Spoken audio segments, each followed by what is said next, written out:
Our goal is to find the power series representation for sine function using Maclauren series. What are we going to do?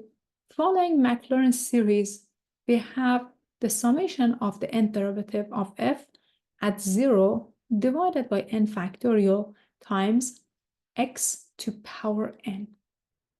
Well, let us start taking the derivatives of sine. Can also take this one and paste it down here. Can add more terms as well if you want to better recognize the pattern. The third derivative of f at 0, x cubed divided by 3 factorial. The fourth derivative at 0, x to the fourth divided by 4 factorial plus the rest of the terms. So let us continue this process. What do we need? We need f of 0. What is sine of 0? Sine of 0 is just 0 plus. The first derivative of sine is cosine. Cosine at 0, and then just copy down x on the denominator 1 factorial.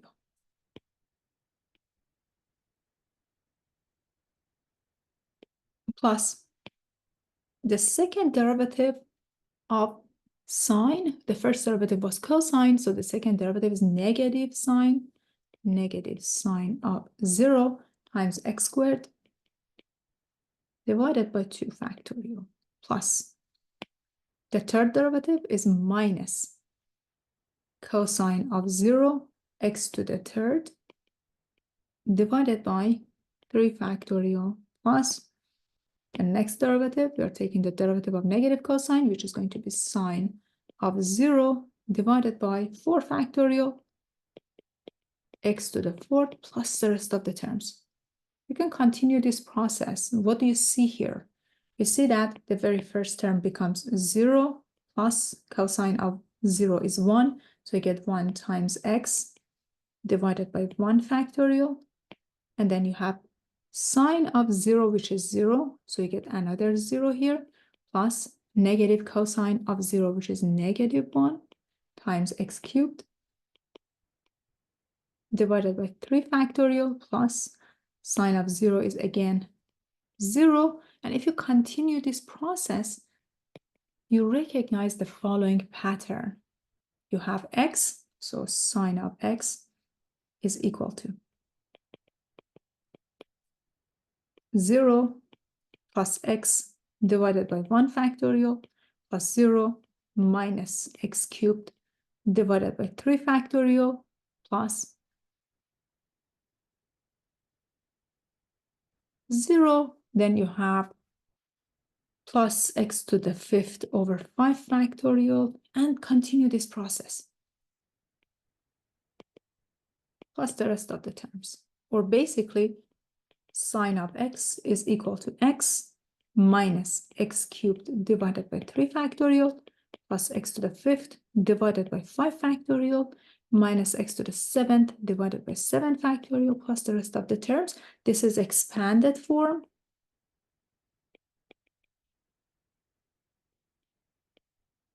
Now, let us write this guy in series form. In series form, what is the pattern that we see here? We have all odd numbers as the exponent. So far we know that, hey, this is the summation of x to power 2n plus 1, and start from 0 goes to infinity, divided by the same number is repeated on the denominator with factorial. So you get 2n plus 1 factorial. But what about the negative signs? For the negative signs, you have plus, minus, plus, minus. So here you can write this guy as negative 1 to power n. So Maclauren series for sine of x is equal to the summation of negative 1 to power n, x to power 2n plus 1 divided by 2n plus 1 factorial, and start from 0 goes to infinity With the same argument, we can easily find the Maclauren series for cosine. Or you can say that, hey, since cosine of x is equal to the derivative of sine, so cosine of x is equal to the derivative of the summation of -1 to power n x to power 2n plus 1 divided by 2n plus 1 factorial, and start from 0 goes to infinity, and I take the derivative of this. So cosine of x is nothing but,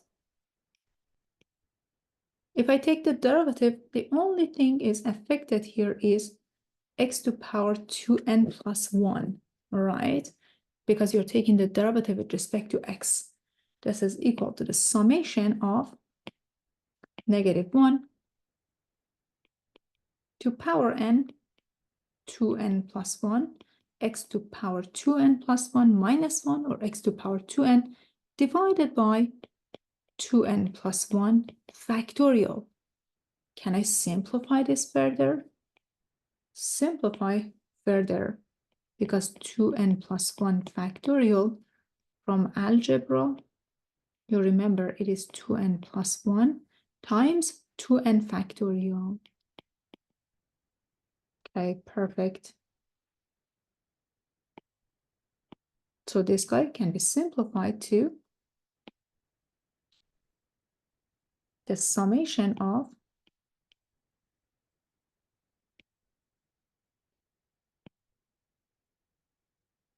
-1 to power n, 2n plus 1, x to power 2n divided by 2n plus 1 times 2n factorial, and start from 0 goes to infinity, can get rid of 2n plus 1, 2n plus 1, and cosine of x can be written as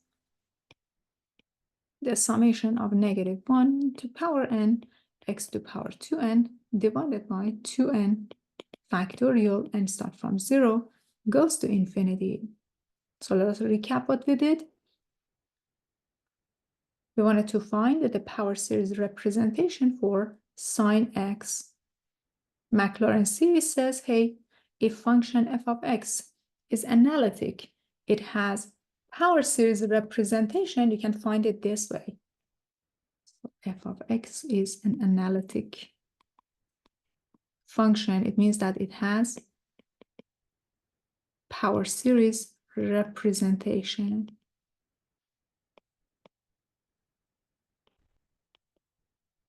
You can use Maclauren series around the center 0,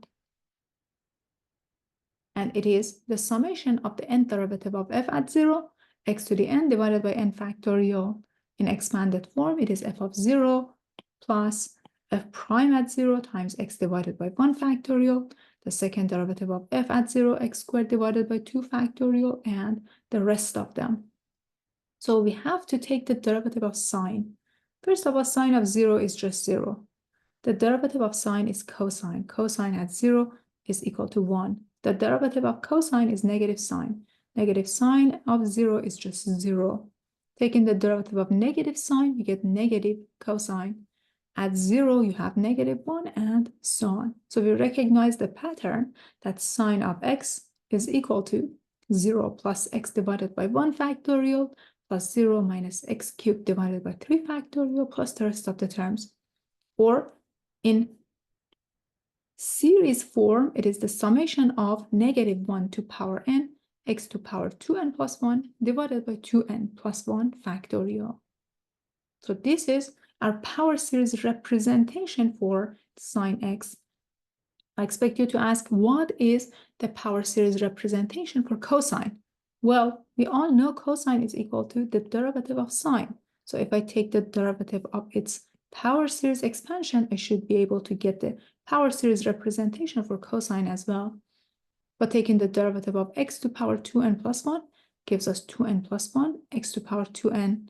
From algebra, you can simplify 2n factorial on the denominator to 2n plus 1 times 2n factorial. You can get rid of 2n plus 1, 2n plus 1. So we found power series representation for cosine function as well using the power series representation for sine function.